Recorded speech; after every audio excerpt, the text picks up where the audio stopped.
Nu, tai čia labai sena istorija. Paralelinėse kursuose mokėmės, aktoriniam meistriškume. Ir Saulius ir Olegas dainavo labai gražias dainas savo lyrines. Riešutų žydėjimą, tas pirmasis. Ir man gimė idėja, kodėl nepradėjus kartu dainuoti, nes ir mes dainavom, ir aš dainavau. Ir jų dainos man pasirodė labai įdomios ir taip pasiūliau. Greitai apsisprendėm ir pradėjom dirbti kartu 3. Nu ir dabar gimė idėja čia bardams LT, kad vėl suves kartu, nes ir žiūrovas kažkaip prisimena mūsų už geros pusės. Kada negalvojau, kad jie tai turi išeiti. Nu, kaip aktoriai dažniausiai visi arba virtuvėje, arba po spektaklio ten susirinkimai, kažkokie muzikavimai. Ir niekada mes negalvojom, kad tai į plačią auditoriją. Aktorių trio apie ilgesį.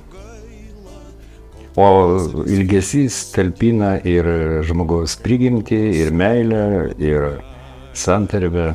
Bet svarbiausia yra, kaip pajusti bendrą pasaulėjautą. Ar skaitant, ar klausant.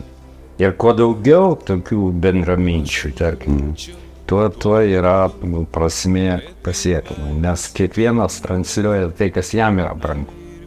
Niekas nerašo publikai. Tu nekuri tam, kad tam iš 13 eilės labai patiko. Ne, tu darai savo. Kuriam tai, kas yra mums priimtina. Nu, visų pirma, sakykim. Tai jau tai yra labai daug. Ne kažkieno padiktotą dainą mes dainuojam, o mes kuriam savo. Ir tai yra esminis dalykas, skirtumas didžiulis. Klaipėdą aš labai myliu ir klaipėdiškiai pakankamai myli. Ir aš Žemaitijos žiūrovą labai myliu. Ir žemaičiai kažkaip labai myli ir mane atskirai, ir aktorių trio taip pat. Prisimena gražiai.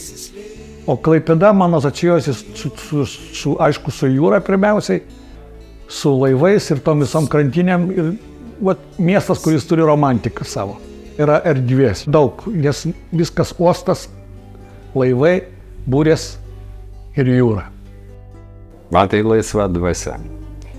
Aš galvoju, kad miestas veikia į žmonės, žmonės į miestą.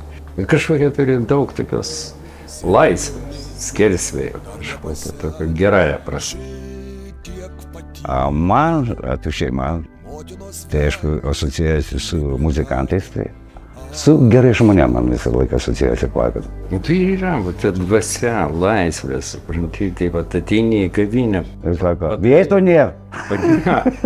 Padavėja, prakalba ir iškart matai, kad tu savo Lietuvoje. Kad tu jau... Savo Lietuvoje. Kol žmonės eina, tol mes dainuosim, kaip sako. Mes tikimės, kad Klaipėdos žiūrovams mes suteiksim malonumą ir tokius gerus prisiminimus. Tie, kas prisimena aktorių trio, o jis yra unikalus, nes pasaulyje, Europoje bent aš nežinau aktorių trio daugiau. Ir linkim žiūrovams toliau Klaipėdos greito pasimatymo ir malonaus koncerto.